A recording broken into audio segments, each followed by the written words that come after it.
Hello, we're the Foglemans. I'm Sharon Fogleman, and I grew up in Iowa. And this is Lynn. He grew up in Kansas, the son of a United Methodist pastor in the Kansas West Conference.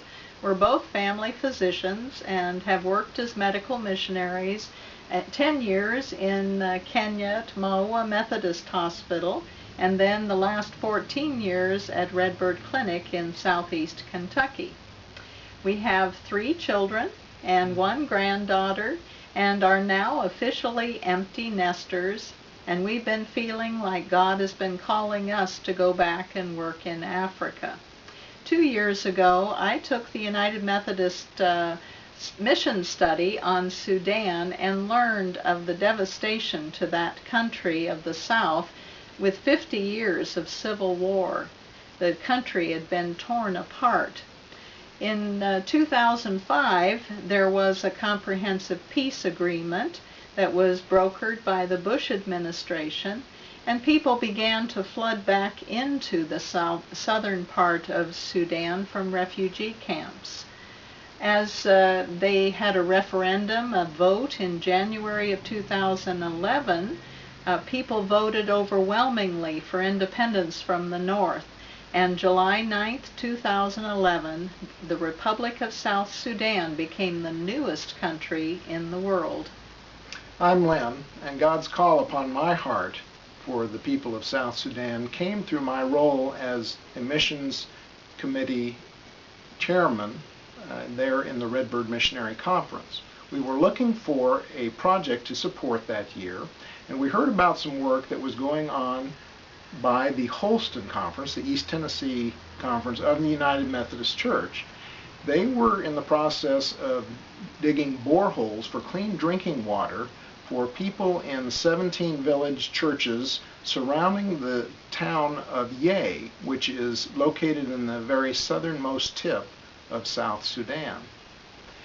We heard about this and we were very excited about it. I, especially as a physician, was excited because I know how important it is to have clean drinking water if you're going to try to have healthy lives, because so many children in the developing world lose their lives to diarrheal diseases every year, and clean drinking water is one major step in eliminating those deaths.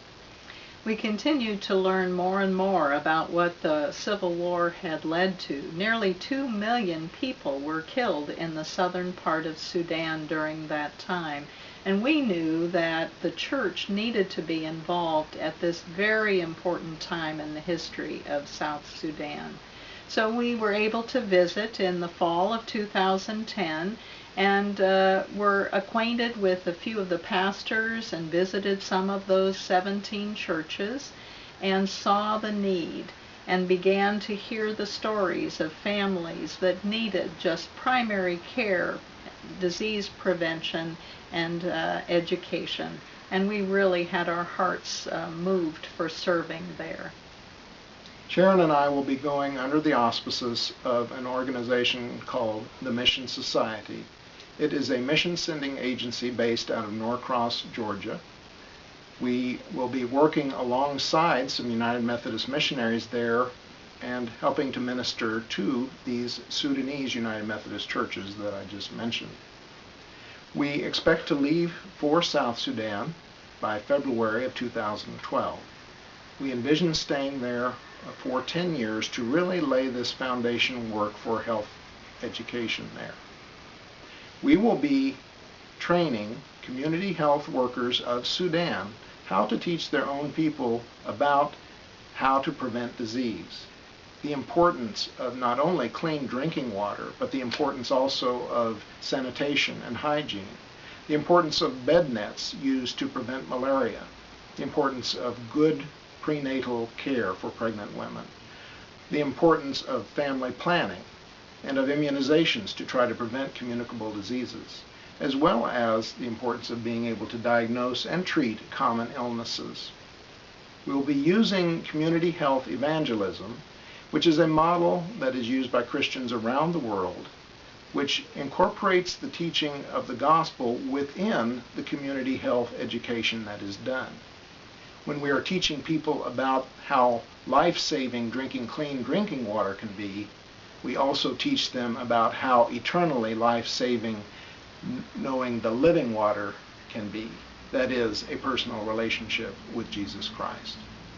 We feel very privileged to join God in His mission to the people of South Sudan. We believe in this project of laying a firm foundation for health care and evangelism among the people of this newest country, and yet such a needy country in our world. We would invite any of you who feel so moved to partner with us as we begin this project in South Sudan, training the Sudanese people to help themselves by being able to prevent disease and to reach people for Jesus Christ. Thank you, and may God bless you. May God bless you.